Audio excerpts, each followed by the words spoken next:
Indonesia, tanah airku, tanah tumpah darahku.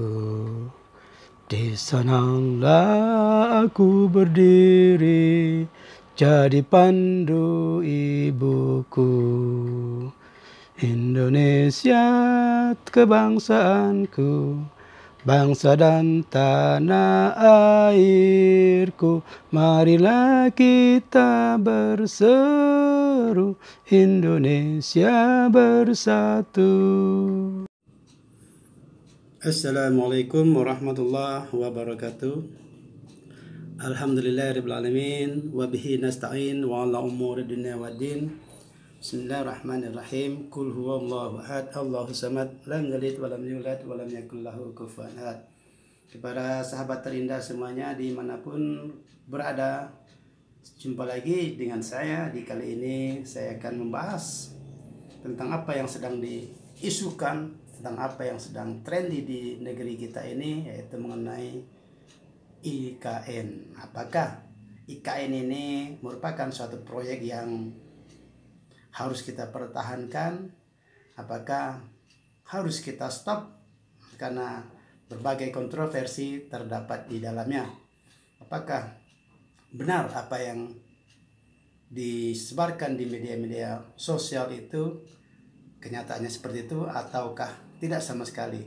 Atau perlu daripada pemerintah untuk memberikan suatu klarifikasi atau transparansi bagaimana pengelolaan IKN itu semestinya dilakukan, sehingga tidak terjadi kebimbangan di masyarakat bahwa IKN akan menjadi lahan bancakan atau sebagai lahan penjualan negeri kita kepada bangsa asing.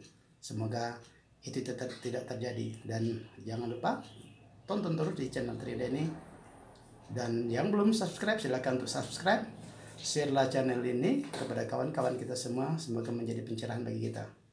Oke guys, mari kita lanjutkan pembahasan kita, yaitu mengenai IKN.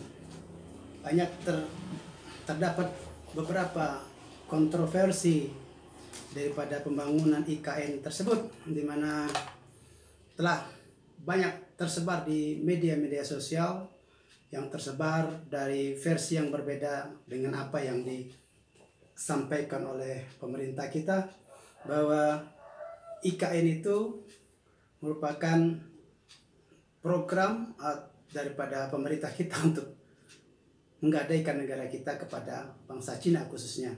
Tapi kita tidak bisa memastikan sebagaimana sebenarnya, tetapi ini tersebar di media-media sosial, khusus yang masuk kepada WA, WhatsApp saya pribadi, tercatat seperti ini, dan dengan judul yang sangat provokatif. Saya kira di sini cukup luar biasa, dan memang kalau seandainya kita termakan dengan judul seperti ini tentang apa yang akan dilakukan di IKN itu, memang kita sangat miris, sangat merasakan suatu, katakanlah suatu duka, bahwa kalau itu memang benar-benar terjadi.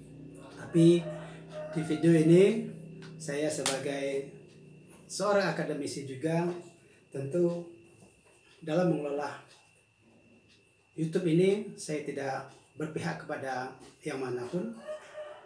Apabila terjadi kontroversi seperti ini, saya mencoba menampilkan apa yang dapat di WA saya tersebut, akan saya bacakan di sini, dan berbagai analisis yang sangat sederhana yang saya akan juga sampaikan. Kemudian dari sisi yang positif, khususnya dari versi pemerintah terhadap kenapa ya IKN itu menjadi suatu kebutuhan yang sangat besar bagi negeri kita untuk segera dilakukan pembangunannya. Tetapi nanti kita di ujungnya, bagaimana para pemirsa sendiri akan mengambil kesimpulan tentang apa yang channel terindah ini sajikan kepada saudara-saudara semua.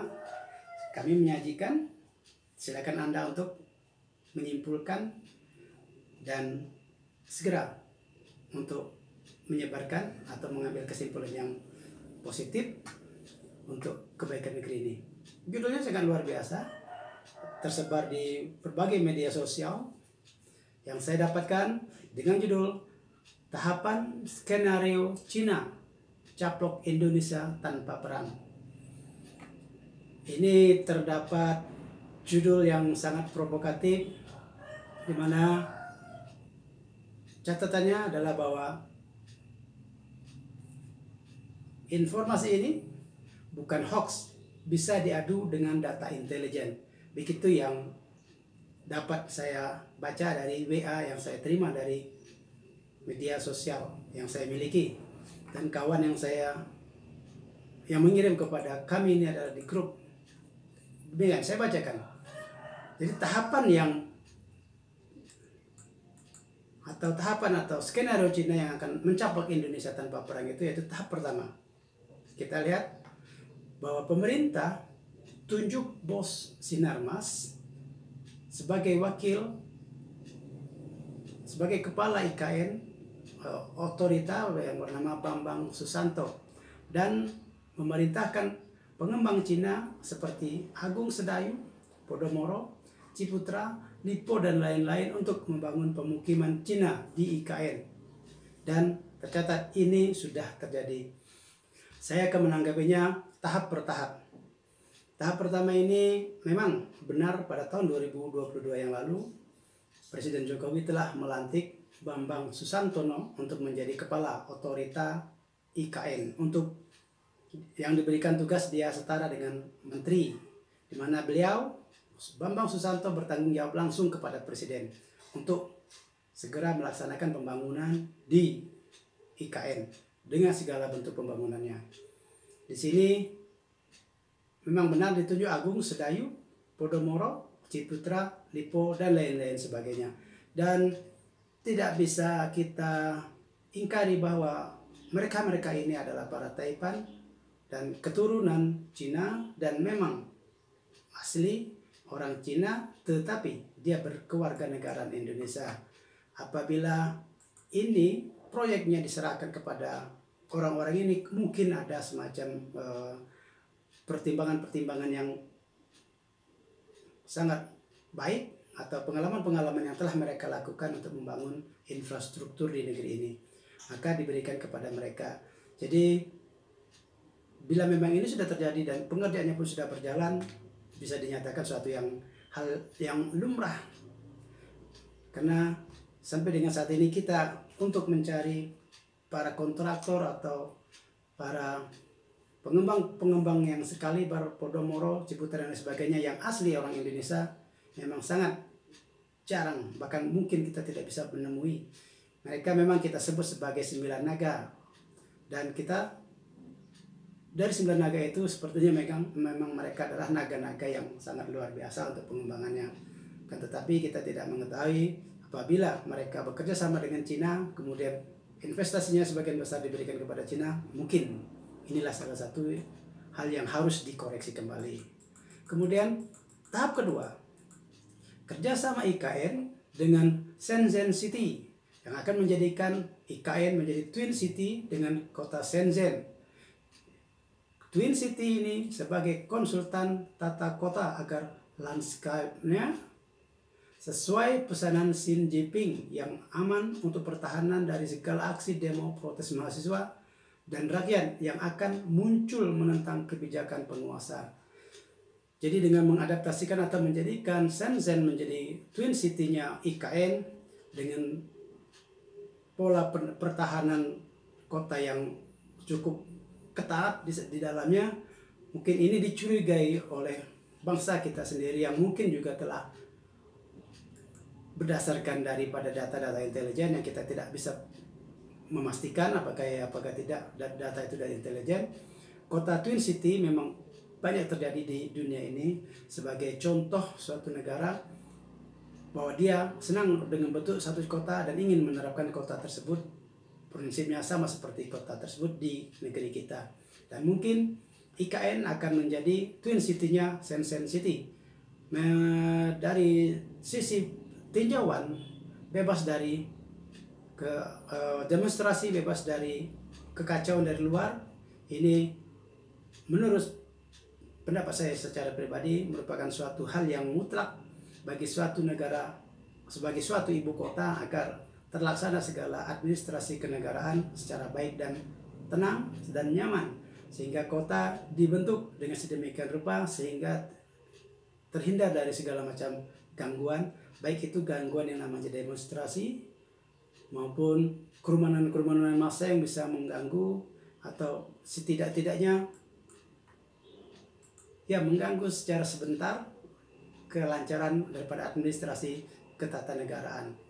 Dan kecurigaan dari pihak yang ini mereka mungkin menganggap bahwa suatu kota atau ibu kota itu seharusnya diberikan suatu ruang tertentu yang dimana rakyat bisa bebas berekspresi untuk menyampaikan demonstrasinya di depan kepala negara secara langsung. Tapi dari yang tersebar di sini, kota Shenzhen menjadi twin city-nya akan mengantisipasi setiap demonstrasi yang akan datang ke ibu kota negara tersebut. Ada plus minusnya di sana. Kemudian tahap ketiga, penduduk IKN dibuat mayoritas Cina dengan memindahkan jutaan suku Han dari Cina ke permukiman baru di IKN. Mirip pencaplokan Singapura dan mirip skenario pencaplokan Turkistan Timur sekarang jadi provinsi Xinjiang, Cina. Memindahkan suku Han yang sekarang jadi mayoritas dan pribumi asli Muslim Uighur jadi minoritas. Muslim Uighur mengalami penindasan, kekerasan karena menentang penjajahan Cina. Sekarang suku Han sudah eksodus membanjiri Indonesia dengan menyamar sebagai tenaga kerja asing Cina, sebentar lagi pindah setelah pemukiman IKN siap huni. Dan ini juga katakanlah semacam tuduhan dari berbagai pihak terhadap apa yang akan terjadi di Cina. Kalaulah ini memang benar terjadi, saya kira kita perlu mengantisipasinya dan pemerintah pun harus segera menjelaskan duduk persoalannya seperti ini. Karena masyarakat kita secara kasat mata pun telah melihat berbagai bahkan ribuan masyarakat Cina berpindah ke negara kita, dan mungkin sekali apa yang disebarkan di media sosial ini merupakan suatu kenyataan. Kan tetapi dengan adanya sebaran seperti ini di media sosial dan sebagian besar rakyat Indonesia mungkin telah membaca ini, telah mengetahui ini, dan ini mungkin sebagai alert sebagai pemerintah bahwa ketika IKN ini akan dibangun haruslah mengutamakan bangsa kita sendiri. Jangan nanti penduduknya di dalamnya adalah mayoritas orang-orang Cina dengan hunian-hunian kelas tinggi yang sangat mahal harganya, yang mungkin tidak akan terjangkau oleh gaji-gaji atau pendapatan orang Indonesia asli, sehingga sangat akan meminggirkan Indonesia sendiri oleh bangsa asing yang mungkin warga negara Cina itu yang kerja mengerjakan IKN itu dengan dana yang hasil kerjanya dari Indonesia akan dibelikan kembali tanah dan rumahnya di IKN itu sendiri, sehingga mengkhawatirkan bagi penduduk kita bahwa nanti IKN akan mayoritas ditempati oleh suku atau dari warga-warga Cina yang eksodus ke Indonesia dengan harga-harga yang mahal. Ini merupakan salah satu bentuk daripada diskriminasi dari sisi ekonomi. Kita mengetahui pendapatan bangsa Indonesia, rakyat Indonesia, apabila ditawarkan pemukiman yang mahal, bisa dipastikan hanya 1 hingga 2% saja yang mampu membeli di sana, dan sebagian besar akan menjadi wujud bahwa akan menjadi ibu kota sana, menjadi warga penduduknya adalah orang-orang Cina. Jangan sampai ini terjadi. Itu adalah kekhawatiran dari warga negara kita juga sendiri. Apabila ini memang benar terjadi, kita akan bisa berpikir bahwa memang IKN diperuntukkan untuk orang-orang Cina, dan ini sebuah suatu alert bagi penduduk negeri ini dan bagi siapapun pemerintahan yang di masa yang akan datang yang terpilih menjadi presiden, untuk segera diratifikasi kembali atau untuk segera dirombak formasinya agar yang pindah ke IKN tersebut adalah warga negara Indonesia mayoritasnya. Kemudian kita lihat pada tahap yang keempat, model ibu kota Indonesia IKN ini akan berbudaya Tiongkok, otomatis sudah pasti dengan mayoritas Cina yang menghuni IKN. Ini juga merupakan suatu tuduhan dari sebagian masyarakat bahwa dikhawatirkan di sana nanti, atau mungkin telah direncanakan karena sebagian besar penduduknya adalah orang-orang Cina yang eksodus dari sana, yang sengaja dieksoduskan dan sengaja diterbitkan juga mungkin KTP-nya sehingga dia resmi menjadi penduduk Indonesia secara KTP, akan tetapi mereka adalah pendatang-pendatang dari Cina, pendatang-pendatang baru dari Cina yang dikhususkan untuk menghuni IKN. Dan ini jangan sampai terjadi, nanti akan terjadi clash yang sangat besar bahwa IKN itu adalah punya Indonesia, punya warga Indonesia, seharusnya yang bermukim di dalamnya adalah orang-orang Indonesia, bukan warga-warga asing atau bahkan konsultan-konsultan asing yang diberikan hak untuk mengelola secara 100% mengarahkannya kepada budaya-budaya pemerintah Cina. Dan ini akan melengsarkan atau akan sangat meminggirkan bangsa kita sendiri di negeri kita sendiri. Nauzubillah. Bagaimanapun dugaan-dugaan atau tuduhan-tuduhan dari masyarakat atau kekhawatiran-kekhawatiran dari masyarakat terhadap IKN ini, wabil khusus yang akan menghuninya adalah warga-warga Cina yang baru eksodus dari Cina, ini harus segera diantisipasi. Apabila ini ada dalam draft, ada dalam rencana, ataupun sudah sebagian telah terrealisasikan, mungkin sebagai suatu tahapan yang akan mengindahkan, yang akan mengamankan Indonesia, sebaiknya ini diintrospeksi ulang, dikaji ulang lagi untuk pembangunan IKN. Khususnya orang-orang yang akan menempati sana adalah harusnya warga Indonesia. Kemudian kita lihat tahap kelima yang dikhawatirkan oleh sebagian warga negara kita adalah orang kaya di IKN mayoritas Cina dan sedikit ASN, TNI, Polri beserta keluarganya, sementara penduduk asli akan terpinggirkan. Pendatang dari provinsi lain akan sulit masuk karena IKN akan jadi kota yang eksklusif, mahal, dan akan ada persyaratan yang ketat jika ingin jadi penduduk IKN. Pribumi tidak akan mampu hidup di IKN. Ini seperti yang saya ungkapkan tadi di awal, diskriminasi secara ekonomi ini semua dibikin harga mahal, masuk di sana juga harus diperketat dengan segala berbagai macam persyaratan. Tentu nanti yang akan tersingkir adalah orang-orang kita pribadi, orang pribumi kita yang akan tersingkir. Kalau ini memang terjadi, tentu kita sangat menyesalkan. Penjajahan gaya baru tanpa harus berperang, tanpa harus bersusah payah, cukup dimasukkan investasi. Investasi itu bukan gratis, tapi investasi itu adalah berjangka panjang. Berjangka panjang itu dengan, mungkin saya tidak tahu secara pribadi ratifikasinya apakah perjanjian itu dalam 30 tahun, 50 tahun, atau bahkan 180 tahun ke depan. Alhamdulillah. Kalau ini memang terjadi, berarti kita sengaja menjual diri kita untuk dijajah oleh Cina secara investasi.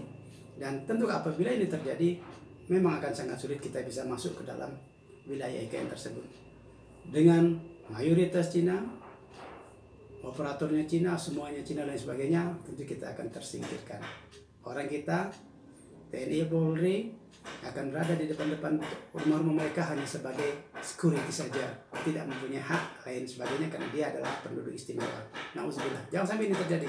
Pemerintah ini sebuah satu alert bagi kita semua. Kekhawatiran ini dan media sosial ini yang mengenai berita ini telah tersebar kemana-mana, dan mungkin memang sengaja disebarkan untuk mewanti-wanti, bukan berarti untuk menentang 100% untuk penolakannya, tetapi yang perlu dipikirkan atau untuk dirubah kalau memang ada skenario semacam itu yang akan menempatinya dengan orang-orang Cina dengan berbiaya yang cukup tinggi.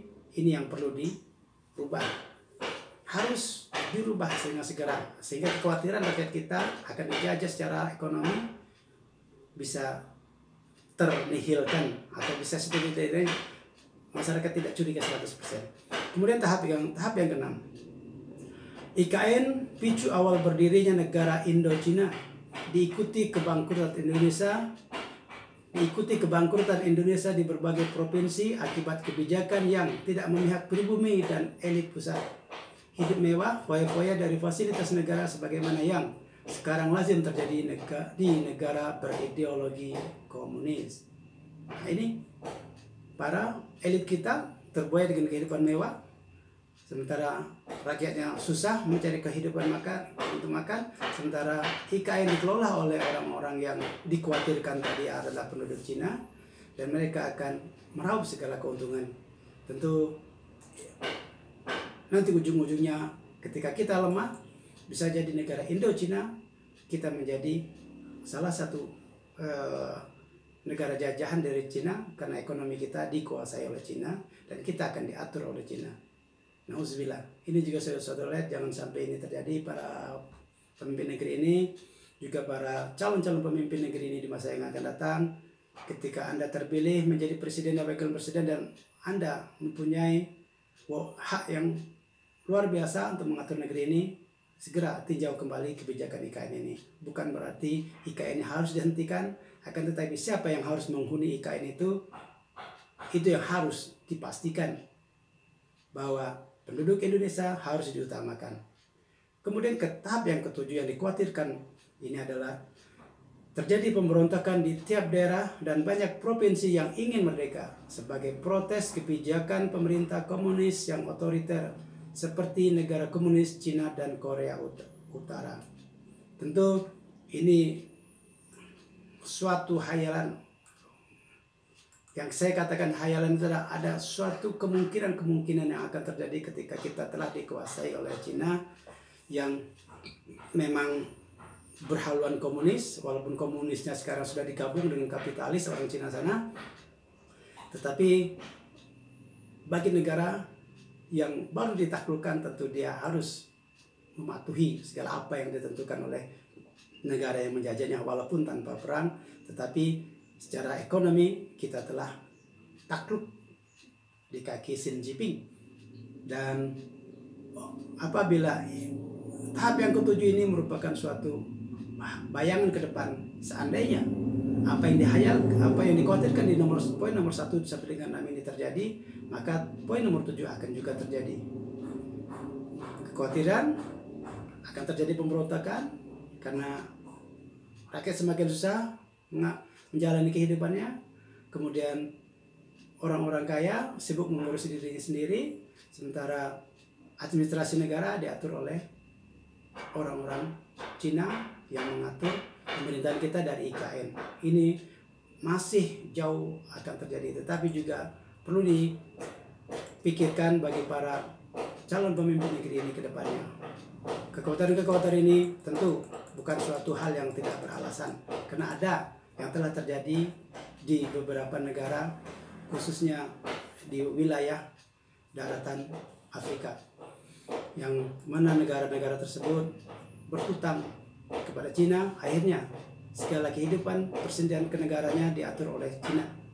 Bahkan negara Muslim di Eropa, di Afrika pun mampu untuk melaksanakan kegiatan agamanya karena telah diatur administrasinya oleh pemerintahan Cina yang berhaluan komunis. Nauzubillah. Jangan sampai itu terjadi di negeri kita. Kemudian tahap ke-8 yang dikhawatirkan ketika IKN ini benar-benar dilaksanakan oleh para taipan-taipan yang didatangkan dari Cina itu, yaitu tahap ke-8, demi mempertahankan kekuasaannya, pemerintah pusat menerapkan kebijakan yang super ketat dengan membatasi media sosial seperti Google, Twitter, Instagram, Facebook, WhatsApp, mirip yang terjadi di Cina dan di Korea Utara sekarang. Ya, kita sangat memahami ketika negara itu di bawah komunis ataupun negara itu adalah negara otoriter, tentu segala sesuatunya tidak demokratis, semua diatur oleh pemerintah. Seperti saat ini kita memahami bahwa banyak pembangunan-pembangunan di Cina yang diekspos melalui media-media sosial dan membuat takjub warga negara kita ketika dia melihat pembangunan-pembangunan di Cina.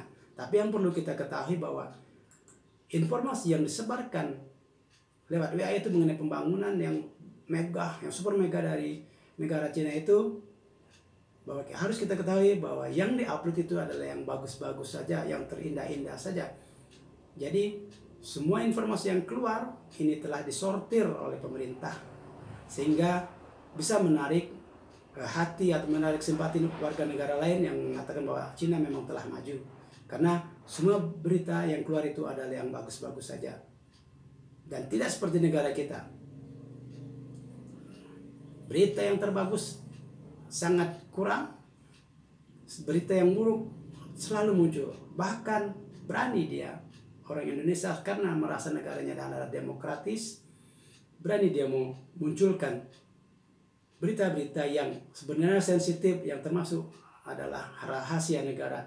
Dan kita, negara kita, begitu kita dinyatakan negara demokratis terbesar nomor 3, kita seperti menelanjangi diri kita sendiri. Di antara kita tidak ada rahasia. Bahkan di antara negeri kita juga telah menelanjangi diri sendiri, bahwa orang lain silakan lihat, inilah isi perut kita. Dan memang tidak ada rahasia. Dan apabila IKN ini memang yang dikhawatirkan ini terjadi, maka semua itu demokratis itu tidak akan kita rasakan lagi. Karena segala sesuatu akan diatur oleh pemerintah, mungkin lebih kurangnya seperti yang kita pernah alami ketika periode orde baru oleh Pak Soeharto kemarin. Informasi jelek, informasi yang mendiskreditkan pemerintah langsung sekali ditangkap tanpa ada proses hukum. Dan inilah salah satu tahapan kita apabila negara kita akan menuju kepada negara yang otoriter.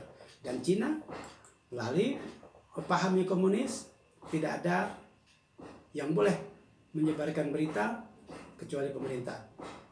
Rakyat boleh menyebarkan berita keluar, tapi harus memasuki suatu lembaga dulu untuk disensor. Apabila ada yang sensitif, ini akan diklarifikasi atau bahkan berita itu tidak akan keluar. Dan ini yang sangat dikhawatirkan. Kita telah berdarah-darah untuk menjadi negara demokratis, yang sampai ini terjadi. Kemudian tahap yang terakhir, yaitu tahap yang ke-9.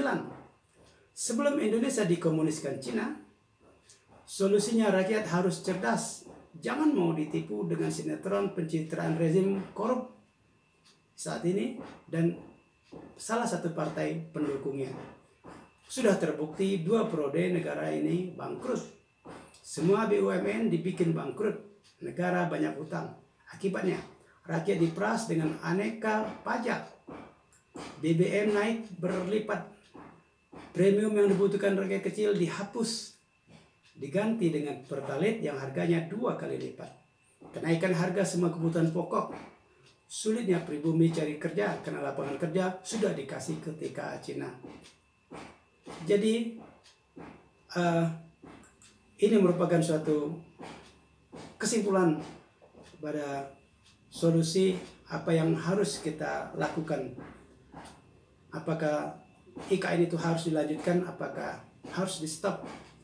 Bila skenario yang dikhawatirkan oleh rakyat kita melalui channel ini yang saya dapatkan informasinya dari media sosial lainnya, ini harus kita cari jalan keluarnya. Solusi yang ditakutkannya adalah tenaga kerja yang akan mengerjakan proyek besar IKN itu adalah warga negara asing semua.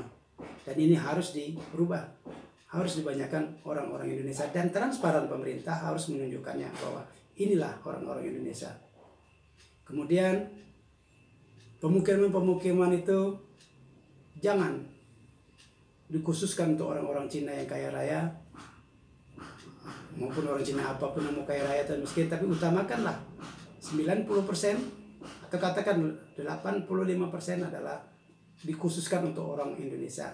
Tentu dengan harga yang terjangkau. Kalau dipatok dengan harga tinggi, pasti kita sudah bisa menghayalkan, pasti kita sudah bisa menduga bahwa pangsa pasarnya adalah orang-orang Cina. Dan nanti orang kita akan terpinggirkan atau tersingkirkan dengan saringan ekonomi yang tinggi tadi. Jadi itu harus kita, pemerintah siapapun ke depannya harus bisa melihat ini agar harga daripada perumahan-perumahan di sana harus diturunkan agar rakyat kita bisa turut berpartisipasi tinggal di IKN tersebut, turut membangun IKN tersebut. Jangan orang-orang eksodus yang kita kasih kerja.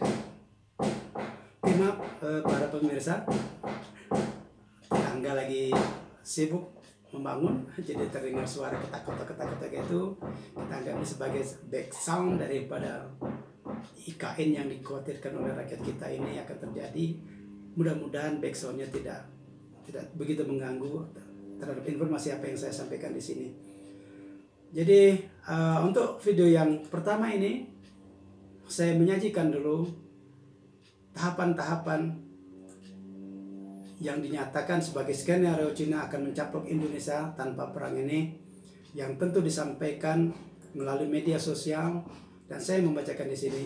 Dan melalui video ini mungkin pemerintah ada yang menonton video ini bisa mengambil tindakan untuk sebagai tindakan pencegahan apabila yang tertulis di sini saat ini memang kenyataannya seperti itu, harus segera dirubah agar tidak terjadi kekhawatiran itu menjadi kenyataan.